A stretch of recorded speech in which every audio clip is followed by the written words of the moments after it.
Senator, good to see you. Thank you so much for being here. Maria, nobody trusts them. I mean, the public does not trust DOD, Homeland Security, FBI to give us accurate information. Remember, they didn't tell us about the Chinese spy balloon that was flying across the country until an amateur found it. So the American public is completely they don't trust these agencies at all. And so, and by the way, I've been up here 6 years.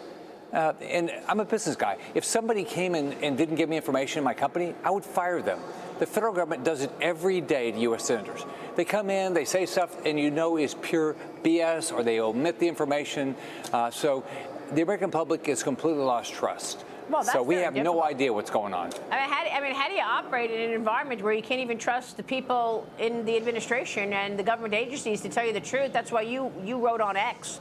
You posted this. Why can't the federal government tell us where these drones are from? The lack of transparency is exactly why Americans don't trust our federal government, not to mention if these are the same Chinese drones I fought to ban from our military, they're a national security threat. We need answers now. Senator, good post, but I got to ask you about something that just happened in the last segment. I'm not sure if you saw my interview with Ellen Lord, who is a defense technology expert, and she said to me that back in 2018, the military stopped buying drones from DJI and that the military does not use drones made by China. Now, I've heard the complete opposite from lawmakers, that, in fact, we do still use drones from China. You're on the Armed Services Committee. Tell me, are we using drones from DJI? I believe our Department of Defense is still using drones from DJI. I came up here 6 years ago. The first thing I did is try to get rid of all the Chinese drones. It took me 2 years. The military fought me to say, and my bill just said, we're not going to buy anymore. All right. Then it took me 4 years to say the federal government won't buy anymore. And then this year, in this NDA, which hopefully will pass tonight, it'll say within a year there will be no new licensures of Chinese drones. Now, I think we ought to just ban them. I mean, we should never allow a Chinese drone in this country. They want to surveil us. But I'm fighting every day to get this done. And chip by chip, we're getting it done. But do I believe the military is still using Chinese drones? Absolutely. They have fought us every step of the way to try to prevent these things from banning them. I'd like to know what she's talking about. Then she just came on the show right before you, and she told me that, in fact, the military is no longer using drones acquired from DJI. This is really important. We need to know why we would be buying drones from China, our #1 adversary. You say we still are. She says we're not. You're an elected official. You would know if we're using drones from DJI. You're on the Armed Services Committee. Do you believe it's against the law? Yeah. Yeah. Maria, it's against the law for a military to buy, not to use, to buy Chinese drones, all right? It's against our federal government to buy Chinese drones. Within a year, it'll be against our laws for any new Chinese drones to be licensed by the FAA, FCC, FAA.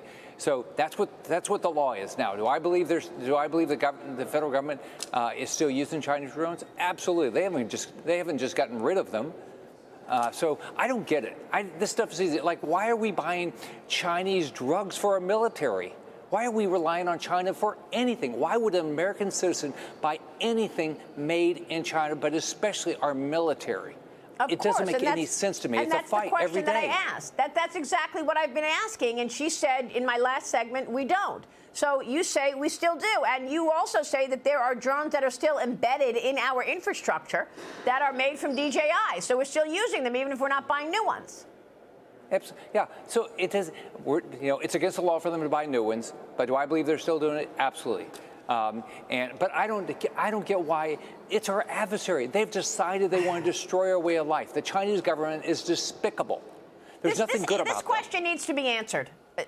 You say we are doing it, and we want to know why. We're going to keep on this story, but I got to ask you about the agenda as well. We're a month away from President-elect Donald Trump's inauguration. The House and Senate at odds over the best way to enact his agenda. Heading into 25, congressional leadership considering 2 reconciliation packages next year. A bill on the border first to pass within the first 100 days. They claim you want to get a win on the board. Fine. And then the extension of the tax cuts later on in the year.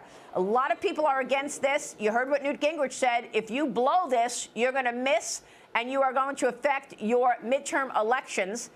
Are you going to be able to extend these tax cuts as you've promised? I believe we're going to secure the border. I believe we're going to extend the tax cuts. Now, there's going to be a lot of other fights to add things in it. As you know, Trump has some new tax reductions he wants to get done. But I think it's very important. The number one issue in the campaign was secure this border. So I think right now, the first thing we ought to be doing is as soon as we get sworn in January 3rd, let's immediately let's get the bill passed that's going to secure the border. We need more Border Patrol agents. We need more ICE agents. We need more wall. We need more technology. Well, look, I mean, Newt Gingrich says you've got to have this passed into law by July 4th in order to ensure that the economy is impacted and you can get reelected. I'm talking about the Republicans. Do you think that's possible by July 4th? Absolutely. Now, it'll be done. I think the way it's going to happen is we're going to quickly get the border one done, and then we'll extend the tax cuts, hopefully even before what Newt's talking about. Hopefully we can get it done within a few months. What about the nominees, President Trump's nominees on Capitol Hill? RFK Jr. on Capitol Hill this week, trying to gain GOP support to lead the Department of Health and Human Services. Is expected to be pressed on his views on vaccines. Senator, you met with RFK Jr. yesterday. What was your takeaway? Very impressive. I mean, here's a guy that wants to focus on health. It's called Health and Human Services. Health, not sickness. So he wants to make us healthy. It's exactly what we ought to do. I ran the biggest hospital company. I know we've got to figure out how to get people healthy, and that's what he's going to do. I think he's going to do a great job with regard to vaccines. If you listen to what he says, he is pro-vaccine. What he wants is give you information so you can decide what you put into your body or your child's body. Yeah. That makes all the sense in the world to me. Yeah, absolutely. More information. Senator, it's great to see you. We so appreciate it. Sorry about the abbreviated segment. We'll catch up soon. Thank you so much. Senator